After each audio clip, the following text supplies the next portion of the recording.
안녕하세요, 여러분. 저는 오늘 강연을 하게 된 양산제일고등학교 교사 반계호라고 합니다. 코로나가 아니라면 여러분들과 대면하면서 강연을 할 수 있었을 텐데 코로나 때문에 여러분들과 대면하지 못하고 온라인으로 이렇게 하게 되었습니다. 하지만 열심히 할 테니까 잘 들어주시고 코로나 끝나면 그때 다시 만나서 강연을 하도록 하겠습니다. 자, 그러면 오늘 강연을 시작하겠습니다. 오늘의 강연은 개들은 갯벌에만 살까요? 라고 하는 주제입니다. 실제로 사람들은 여러 곳에서 살고 있습니다. 여러분들 대부분은 아파트에 살고 있죠. 하지만 사람들 중에서는 일부는 아마존에 사는 사람들처럼 강에서 수상가옥에서 살기도 합니다. 또 일부의 사람들은 나무에다 집을 짓고 나무에서 살기도 합니다. 또 일부의 사람들은 바위에 이렇게 집을 짓고 살기도 합니다. 터키에 가면 카파도키아라고 하는 곳이 있는데 거기에는 수천 년 전부터 바위를 파서 그 속에서 사람들이 살아가고 있습니다. 물론 현재도 거기서 살아가고 있죠. 이렇게 다양한 환경에 사람들이 살아가는 것처럼 바다 속에 살고 있는 개들도 여러 환경 속에서 살아가고 있습니다. 오늘은 그것에 대해서 자세하게 알아보도록 하겠습니다. 우선 바닷속에 사는 개들에 대해서 보겠습니다. 여러분들이 가장 많이 접하는 개가 아마 꽃게일 겁니다. 그리고 가장 먹고 싶어하는 개가 아마 킹크랩일 거고요. 그래서 오늘 두 개에 대해서 한번 보도록 하겠습니다. 첫 번째, 꽃게. 꽃게는 보다시피 10개의 다리를 가지고 있습니다. 앞에 보다시피 집게 다리를 갖고 있고 걷기 위해서 3쌍의 다리를 갖고 있습니다. 하지만 맨 뒤에 보면, 자세히 보면 맨 뒤에 있는 다리가 넓적하게 변해 있습니다. 이 다리가 이렇게 변해 있는 이유는 딴 것이 아니라 꽃게 이름처럼 스위밍 클랩, 즉 수영하기 위해서 이렇게 되어 있습니다. 그럼 수영하기 위해서는 당연히 꽃게들은 바닷속 깊숙한 데 살고 있습니다. 보통 한 100m 살고 있는데 때에 따라서는 바닷가로 나오기도 합니다. 그거는 허물을 벗을 때는 서로 간에 잡아먹히지 않기 위해서 갯벌 또는 모래사장에 나와서 허물을 벗고 돌아가기도 합니다. 또 바닷속에 살고 있는 개 중에 하나가 킹크랩이 있는데 킹크랩은 당연히 아주 큰 개입니다. 어떤 외국에서 발견된 예로는 선생님 모습보다 훨씬 더 큰 개가 잡힌 적도 있습니다. 근데 킹크랩의 가장 큰 특징은 뭐냐면 저 머리에 보이시죠? 다리가 몇 개? 8개입니다. 킹크랩을 사 먹으러 갔는데 다리가 8개다. 그렇다고 주인과 싸우면 절대로 안 됩니다. 왜냐? 킹크랩은 다리 2개가 태화되어 버려서 없어졌습니다. 여기 앞에 있는 부분에 보면 집게다리처럼 되어 있는 부분에 2개가 아주 작게 퇴화돼서 없기 때문에 실제로 보이는 것은 8개밖에 보이지 않습니다. 그리고 이 킹크랩들은 대부분 수심이 아주 깊은 데서 살기 때문에 그리고 느리게 걷기 때문에 여기 위에 있는 등판 쪽에 따개비가 붙기도 합니다. 물론 개들은 기생하게 되죠. 그것들이 나중에 많이 자라서 오히려 개를 죽이는 경우도 발생하기도 합니다. 또 다른 지역에 사는 개가 갯벌에 사는 개가 있는데 여러분들이 가장 많이 접할 수 있는 개 중에 하나가 여기 있는 갯벌에 사는 개들인데 실제로 갯벌에 대해서 조금 설명을 해드릴게요. 갯벌은 우리가 알다시피 그냥 진흙으로 된 갯벌만 존재하는 것은 아닙니다. 모래로 된 갯벌도 있고 그리고 모래와 진흙이 섞여 있는 갯벌도 있고 그 다음에 돌도 섞여 있는 갯벌도 존재합니다. 그래서 갯벌의 종류는 여러 군데가 있는데 그 중에 첫 번째 달랑개라고 하는 개에 대해서 한번 보겠습니다. 여기 있는 달랑개는 지금 보다시피 모래갯벌에 주로 살고 있습니다. 우리 지역에도 여기 부산 지역에도 살고 있는데요. 주로 부산의 가덕도라는 곳과 송정해수욕장에 많이 서식하고 살았습니다. 근데 사람들이 가서 많이 잡고 그리고 많이 개발되다 보니까 이제는 거의 사라져가고 있습니다. 근데 이 달랑개의 특징이 고스트 클랩, 굉장히 빠릅니다. 선생님도 학창시절 때 얘들을 잡기 위해서 거의 100m 달리기 하듯이 뛰어가서 잡은 적이 여러 번 있습니다. 눈이 이렇게 동그랗게 튀어나왔을 겁니다. 아마 여러분들이 스폰지밥에 이런 데 봤을 때 개의 모습과처럼 이렇게 톡 튀어나오는데 이유는 딴 것이 아니라 적들을 잘 볼 수 있게끔 만들어진 구조입니다. 두 번째 개가 여기 있는 농개가 있는데 농개는 생긴 모양이 조금 특이합니다. 지금 눈이 이렇게 볼록하게 튀어나와 있죠. 이유는 딴 게 아닙니다. 적들을 보기 위해서입니다. 근데 여기 자세히 보면 노란색 큰 집게와 여기에 약간 빨간색 작은 집게가 있는데 이게 뭐냐면 수컷들은 이 오른손과 왼손의 크기가 다릅니다. 여러분 한번 생각해 보세요. 둘 중에 뭐가 어떤 역할을 할지. 작은 것은 무슨 역할을 할까요? 그리고 큰 것은 무슨 역할을 할까요? 생각해 보셨나요? 예, 큰 거는 싸움하기 위해서 존재하는 겁니다. 다른 개와 싸움하기 위해서 오른손 또는 왼손잡이가 있듯이 우리가 개들도 똑같이 오른손, 왼손이 크기도 합니다. 그러면 작은 거는 먹이를 먹기 위해서 존재하는 겁니다. 근데 암컷들은 집게가 지금 보다시피 빨간색으로 보이는 이 집게처럼 작은 거 2개만 달려 있습니다. 그럼 개들은 다른 개들과 싸움을 하지 않냐? 예, 하지 않습니다. 웬만하면 도망가 버립니다. 암컷 개들은 도망가 버리고 수컷 개들은 영역을 지키기 위해서 또는 종족 보존을 위해서 싸움을 해야 되기 때문에 집게가 발달했습니다. 여기 있는 농개는 이 부산 지역이나 이 동해안 지역에는 거의 없습니다. 주로 어디에 가면 볼 수 있냐면 서해안에 가야만 볼 수 있는 개들의 종류입니다. 농개였습니다. 그리고 여러분들이 가장 많이 이 해안가에 가면 볼 수 있는 개가 바로 바위개인데 바위개는 종류가 스톤 크랩 또는 라인 쇼 크랩이라 해서 해안가에 있는 개라는 말을 드립니다. 그래서 여러분들이 아빠와 또는 친구들과 바닷가에 가서 가장 많이 잡았던 개가 아마 이 바위개 종류일 겁니다. 이 바위개들은 대부분 바위 틈새에 살아야 되기 때문에 또는 숨어야 되기 때문에 몸이 대부분 납작합니다. 다른 개에 비해서 더 납작하게 발달되어 있고 그리고 바위를 막 걸어가야 되기 때문에 집게 다리뿐만 아니라 모든 다리들이 가장 뾰족하게 발달해 있습니다. 그래서 얘들은 잡는 것은 쉽지 않습니다. 하지만 그 갯벌 같은 데 갔을 때 바위를 살짝 들면 그 밑에 많이 납작하게 숨어 있는 경우가 많습니다. 이게 바로 바위개 종류입니다. 얘들은 주로 갯벌에 살고 있습니다. 근데 신기하게도 개들도 육지에 사는 개들도 존재하고 있습니다.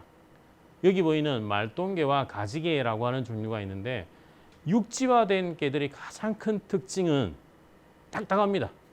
등이 굉장히 딱딱합니다. 왜냐하면 육지에서 건조되는 걸 막기 위해서 또는 다른 적들로부터 자기를 보호하기 위해서 여기 등판 쪽에 있는 이 부분들이 굉장히 딱딱하게 발달되어 있습니다. 그래서 가장 여기 보이는 가지개 중에서도 여기 있는 말똥개는 주로 어디에 많이 사는가 하면 지금은 많이 사라졌지만 을숙도에 굉장히 많이 살았었습니다. 근데 지금 을숙도가 많이 개발돼 가고 있기 때문에 거의 사라지는 개인데 여러분들 지금도 마주칠 수 있는 곳은 전라남도에 가면 순천만이라는 곳이 있는데 거기 가면 만날 수 있습니다. 근데 신기하게도 이 개들은 알을 낳고 새끼를 키울 때만큼은 바다로 다시 돌아갑니다. 그래서 물이 많은 데로 돌아가고 보통 살고 있을 때는 육지 쪽으로 올라와서 살게 됩니다. 그 다음 좀 특이한 개가 하나 있는데 바로 참개입니다.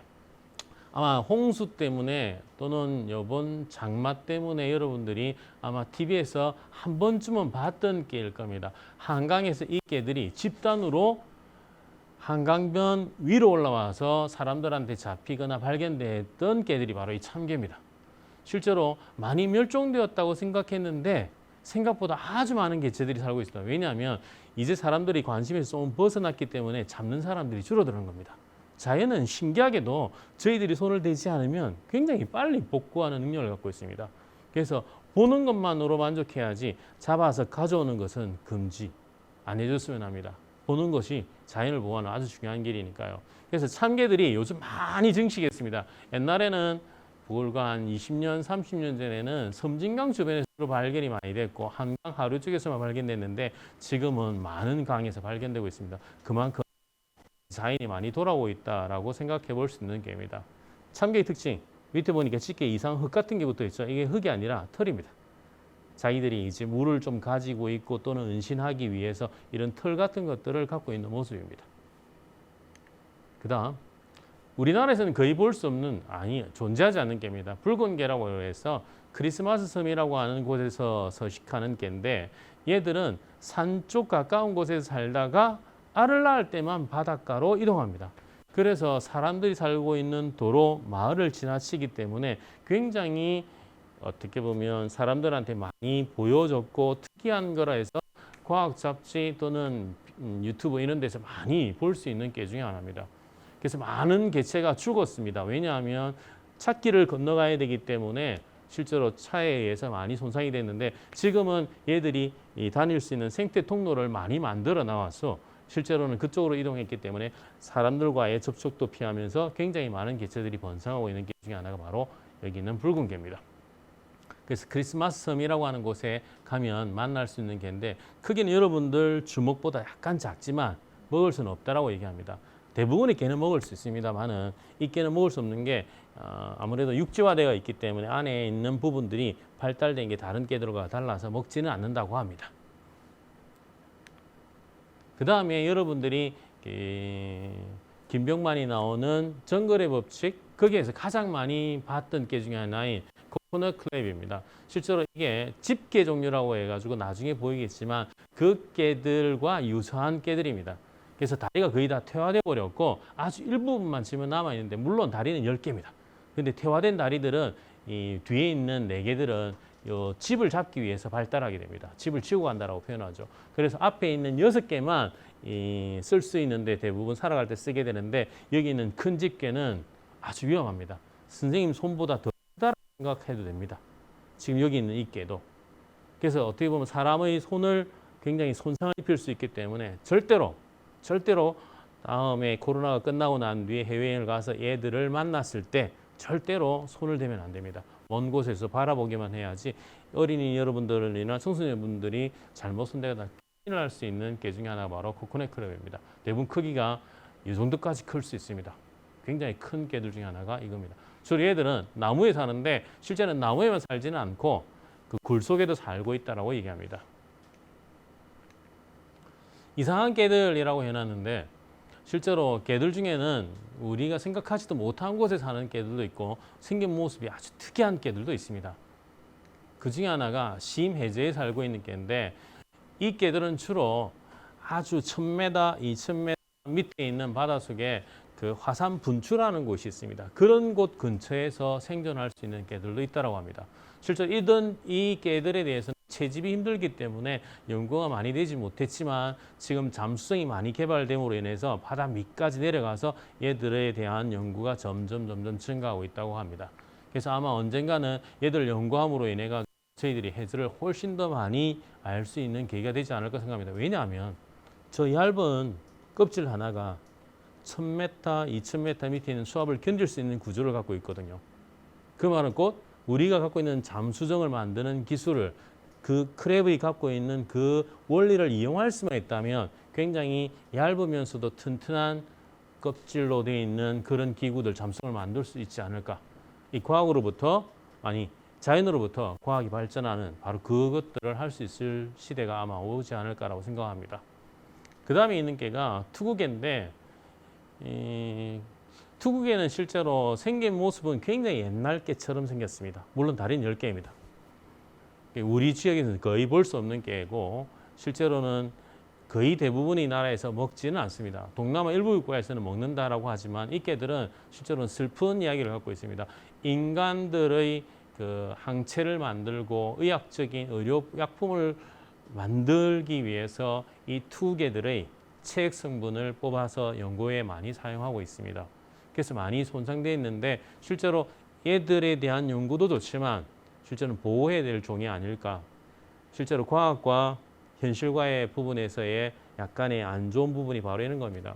여러분도 알고 있다시피 개 중에서 비글이라고 하는 개가 실제 요즘은 보면 많이 연구용으로 사용됐다가 다시 돌아오는 것처럼 이런 것에 대한 윤리적 생각, 동물을 보호해야 된다는 생각에 대한 것도 한번 가져야 되는 그런 개가 아닐까라고 생각합니다. 그리고 마지막으로 이제 슬픈 개들이라고 해놨는데 실제로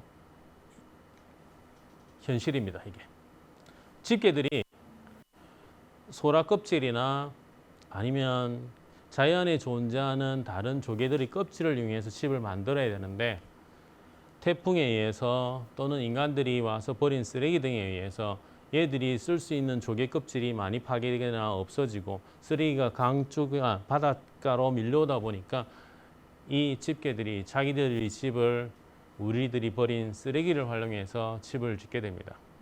뭐 그래도 되지 않을까라고 생각하지만 문제는 여기에는 화학적 물질들이 개들이 몸에 들어간다면 개들의 생식적 능력이나 또는 살아가는 물질대사의 능력이 떨어지게 되고 그러면 점점 이 개들의 종수는 줄어들 겁니다.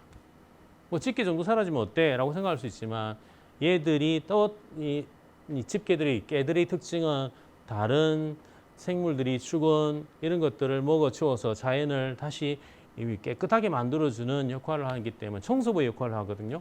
근데 얘들이 없어진다면 쓰레기가 쌓이게 되고 또는 동물들이 사체가 쌓이게 되고 그로 인해서 세균이나 바이러스가 퍼지게 되고 그것들이 다시 인간한테 질병으로 다가올 수가 있습니다. 보호해야 되는 부분이라고 생각합니다. 자연은 현재부터 지켜야 합니다. 자연 보호는 내일부터가 아닌 겁니다. 자연을 보호해야 저희 인간들도 충분히 오래 살아갈 수 있습니다. 자연과 더불어. 지금은 코로나 시대입니다. 여기에서 살아남기 위해서 그리고 다음번에 여러분들과 만나기 위해서 꼭 마스크는 착용해 주시기 바랍니다. 그래야 다음번에 여러분들과 또 좋은 강의를 하고 들을 수 있으니까. 감사합니다.